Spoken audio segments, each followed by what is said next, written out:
उत्तर Korea के नेता Kim Jong Un अपनी बेटी किम जू ए को अपना उत्तराधिकारी बनाने की दिशा में अब काफी आगे बढ़ चुके हैं।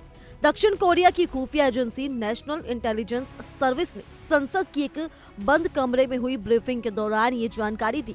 एजेंसी के मुताबिक पहले किम जू ए को केवल उत्तराधिकारी के रूप में प्रशिक्षण प्राप्त कर रही बताया जा रहा था, लेकिन अब आधिकारिक भाषा में बदलाव आया है और उन्हें उत्तराधिकारी के रूप में नामित होने के चरण में बताया जा रहा है। इस शब्दावली में बदलाव को बेहद महत्वपूर्ण माना जा रहा है, क्योंकि इससे संकेत मिलता है कि उत्तराधिकारी की प्रक्रिया अब अधिक औपचारिक, योजनाबद्ध और ठोस रूप ले चुकी है। दक्षिण कोरियाई सांसद ली सियोंग क्वेन ने मीडिया से बातचीत में बताया कि NIS का आकलन है कि किम जुए अब उत्तर कोरिया की सत्ता संरचना में बेहद प्रमुख भूमिका की ओर बढ़ रही है। खुफिया एजेंसियां ने यह भी बताया कि पिछले कुछ समय में किम जुए की सार्वजनिक उपस्थिति में उल्लेखनीय वृद्धि हुई है। वो कई अहम सैन्य और प्रतीकात्मक कार्यक्रमों में अपने पिता किम जोंग उन के साथ दिखाई दी है। इनमें कोरियन पीपुल्स आर्मी की स्थापना वर्षगांठ समारोह, कुमसुसान पैलेस ऑफ द सन का दौरा, वायु सेना दिवस कार्यक्रम, इंटरकॉन्टिनेंटल बैलिस्टिक मिसाइल के प्रशिक्षण और सैन्य परेड जैसे बड़े आयोजन शामिल हैं। सरकारी मीडिया में उन्हें अक्सर अपने पिता के ठीक बगल में प्रमुख स्थान पर दिखाया गया है, जो उत्तर कोरिया जैसे बंद और अत्यंत नियंत्रित देश में एक शक्तिशाली राजनीतिक संकेत माना जाता है।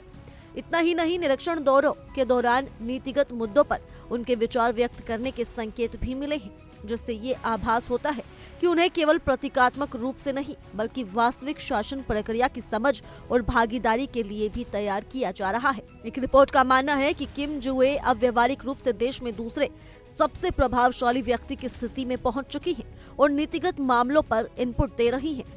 एजेंसी की नजर इस महीने के अंत में होने वाली वर्कर्स पार्टी कांग्रेस पर टिकी हुई है।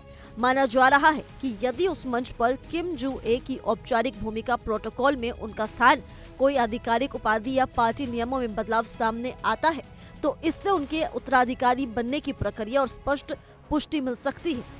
विश्लेषकों का कहना है कि उत्तर कोरिया की राजनीति में सार्वजनिक छवि और प्रतीकात्मक उपस्थिति का बहुत महत्व होता है, इसलिए सरकारी मीडिया में लगातार प्रमुखता से दिखाया जाना भी उत्तराधिकारी की दिशा में एक अहम कदम माना जाता है।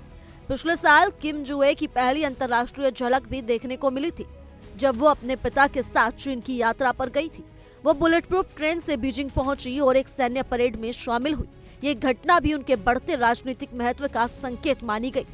गौरतलब है कि उत्तर कोरिया में 1940 के दशक से किम परिवार का वंशानुगत शासन चला आ रहा है। किम जोंग उंग स्वयं साल 2011 में अपने पिता किम जोंग इल की मृत्यु से पहले औपचारिक रूप से उत्तराधिकारी घोषित किए गए थे। किम जुए को किम जोंग उन और उनकी पत्नी री सोल जू की संतान माना जाता है। हालांकि रिपोर्ट्स में ये भी कहा जाता है कि उनके 2 या 3 बच्चे हो सकते हैं, लेकिन उत्तर कोरियाई सरकार ने अन्य बच्चों के बारे में सार्वजनिक रूप से कोई पुष्टि नहीं की है। ऐसे में किम जुए को लगातार सार्वजनिक मंचों पर उभरना और राजनीतिक संकेतों का मिलना इस बात की ओर इशारा करता है कि उत्तर कोरिया में सत्ता का अगला अध्याय भी किम परिवार के भीतर ही लिखा जाने की तैयारी चल रही है। फिलहाल के लिए इस रिपोर्ट में सिर्फ इतना ही। ज्यादा जानकारी के लिए जुड़े रहिए इंडिया डेली के डिजिटल प्लेटफॉर्म के साथ। देखिए इंडिया डेली 24/7 अब आपकी स्मार्ट टीवी पर। इंडिया डेली मौजूद है सभी डिजिटल प्लेटफॉर्म पर लाइव और लगातार। इंडिया डेली 24/7 हर दिन राष्ट्र को समर्पित।